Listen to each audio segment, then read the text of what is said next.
సమాజంలో ఏ వర్గం ప్రజలు సంతోషంగా లేరని మాజీ ఎంపీ మార్గాని భరత్ అన్నారు.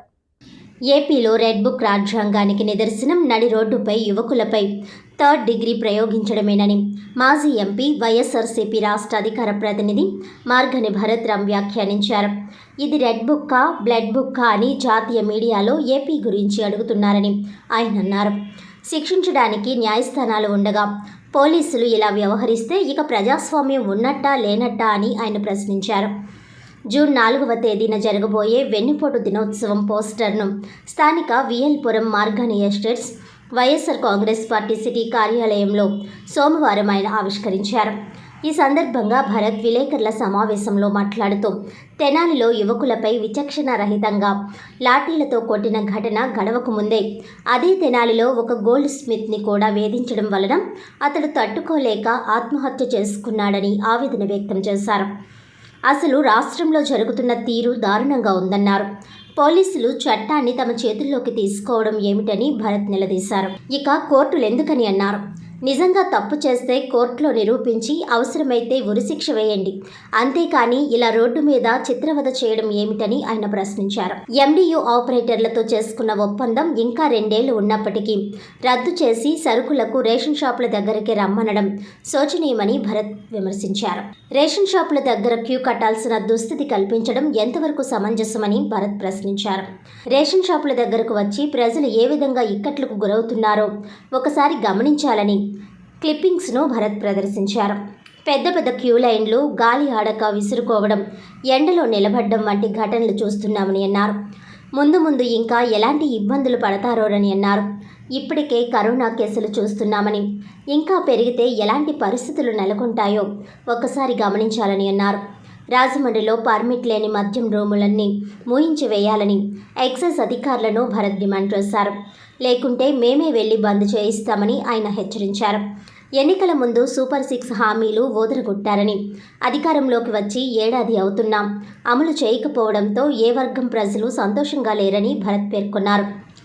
ప్రజలను నమ్మించి వంచించి అధికార పీఠం ఎక్కారని ఆయన పేర్కొన్నారు.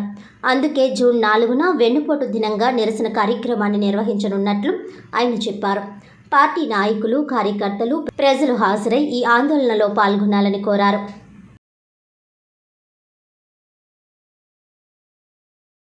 చక్కగా రాత్రి లేదు, పగలు లేదు, తాగుడు. మరి ఈ స్థాయిలో ఆంధ్రప్రదేశ్లో మధ్యాంధ్రప్రదేశ్ చేస్తూ ఉన్నారు. నేను హెచ్చరిస్తూ ఉన్నా, ఏదైతే ఎక్సైజ్ డిపార్ట్మెంట్ వారిని కానీ యంత్రాంగాన్ని కానీ హెచ్చరిస్తూ ఉన్నాం. పర్మిట్ రూములు ఎక్కడైతే రాజమండ్రి వ్యాప్తంగా ఉన్నాయో ఇమ్మీడియట్గా క్లోజ్ చేయండి. లేని పక్షంలో మేమే వెళ్తాం, ఆ పర్మిట్ రూముల దగ్గరికి వెళ్ళి ఇవన్నీ కూడా బంద్ చేయిస్తాం. మీరు ఇలాగ రోడ్లపైన ఇష్టం వచ్చినట్టు తాగించి ఇట్లాగా పబ్లిక్కి అసౌకర్యం కల్పించే కార్యక్రమం చేస్తూ ఉన్నారా అని అడుగుతా ఉన్నా. ఏంటిది? కనీసం మన జ్ఞానం అనిపించట్లేదా అని అడుగుతా ఉన్నా. ఇంత దారుణంగా ఆంధ్రప్రదేశ్ అంతా కూడా మధ్యాంధ్రప్రదేశ్ని చేసిన గనులు మరి చంద్రబాబు నాయుడు గారి ప్రభుత్వం అని ఈ సందర్భంగా తెలియపరుస్తున్నా.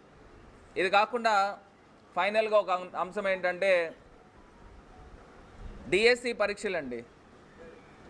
డిఎస్సి పరీక్షల గురించి మరి ప్రభుత్వం వచ్చి సంవత్సర కాలం అయింది, నోటిఫికేషన్ ఇచ్చారు, బాగానే ఉంది.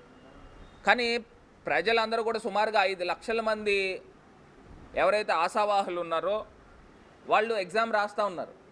వాళ్ళు అడిగే అంశం ఏంటంటే కనీస పక్షాన 3 నెలలు 90 రోజులు అవకాశం ఇవ్వండి. నోటిఫికేషన్ ఇచ్చిన తర్వాత మాకు ఆ టైం ఇవ్వకోకుండా మీరు 40 రోజుల్లో పెట్టేసి నోటిఫికేషన్ ఇచ్చేసాము, మీరు ఎగ్జామ్ రాసేయాల్సిందే అని ఏ రకంగా పెడతారని అడుగుతున్నా. ఇప్పుడు నోటిఫికేషన్ ఇచ్చారు, టైం అయితే ఇవ్వాలి కదా, వాళ్ళ ప్రిపరేషన్కి టైం అయితే ఇవ్వాలి కదా. ఇప్పుడు చాలామంది ఏసీ రూముల్లో కూర్చున్న మేధావులు వీళ్ళందరూ చెప్తా ఉన్నారు. ఏమని చెప్తున్నారు అని అంటే, మేము నోటిఫికేషన్ ఇస్తామని చెప్పి మీకు సంవత్సరం నుంచే తెలుసు కదా, మీరు ఎందుకు ప్రిపేర్ అయ్యి ఉండాలి కదా అని అడుగుతూ ఉన్నారు. నేను అడుగుతా ఉన్నా, వీళ్ళు ఎంతసేపు 365 రోజులు చదువుకుంటూ ఉంటారా? వాళ్ళందరూ కూడా మధ్యతరగతి కుటుంబీకులు. వాళ్ళు ఏదో ఉద్యోగాలు చేస్తూ ఉంటారు. మరి వాళ్ళు ఉద్యోగాలు చేసినప్పుడు ఎక్కడో ప్రైవేట్ స్కూల్లోనో లేకపోతే ఇంకొకటో ఏ కంప్యూటర్ ఆపరేటర్ల కిందనో లేకపోతే ఎక్కడో ఏదో పని చేస్తూ ఉంటారు. వాళ్ళు సెలవు పెట్టుకోవాలి కదా.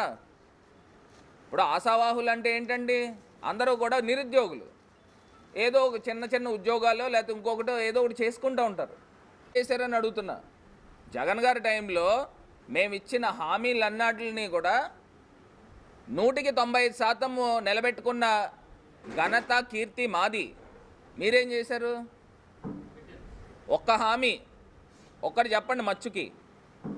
సూపర్ 6 సూపర్ 7 పక్కన పెడితే 140 హామీలు ఇచ్చారు. 140 హామీల్లో ఏ హామీ నిలబెట్టుకున్నారని అడుగుతున్నా. బోల్డ్ అలా నేను చెప్పుకుంటూ వెళ్తే ఇంత పెద్ద లిస్ట్ ఉంటుంది. ఏది నిలబెట్టుకున్నారు? ఏదీ లేదు. కేవలము అబద్ధాలు మాయమాటలు చెప్పే కార్యక్రమం చేస్తున్నారు తప్పితే ఇంకోటి కాదు.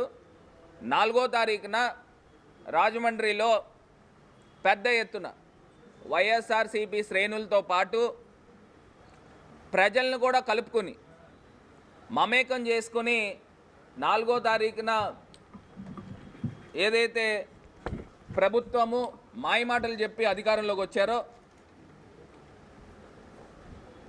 ఆయన చేసిన అబద్ధపు మాటలు, ఆయన చేసిన ప్రజలను నమ్మించి వంచి మోసం చేసి అధికార పీఠం ఎక్కారు. అధికార పీఠం ఎక్కిన తర్వాత వాళ్ళ తెలుగుదేశం ప్రభుత్వం రెడ్ బుక్ రాజ్యాంగం నడుపుతూ అరాచకాలు, మోసాలు, అన్యాయాలపై గలమెత్తుతూ 4వ తారీఖున పెద్ద ఎత్తున వేల సంఖ్యలో సబ్ కలెక్టర్ ఆఫీస్కు వెళ్ళి మేము అక్కడ నిరసన తెలిపే కార్యక్రమం చేపట్టబోతున్నాం. దీన్ని 4వ తారీఖున వైఎస్ఆర్సీపీ నిరసన కార్యక్రమము వెన్నుపోటు దినంగా దీన్ని ప్రకటిస్తూ ఉన్నాం.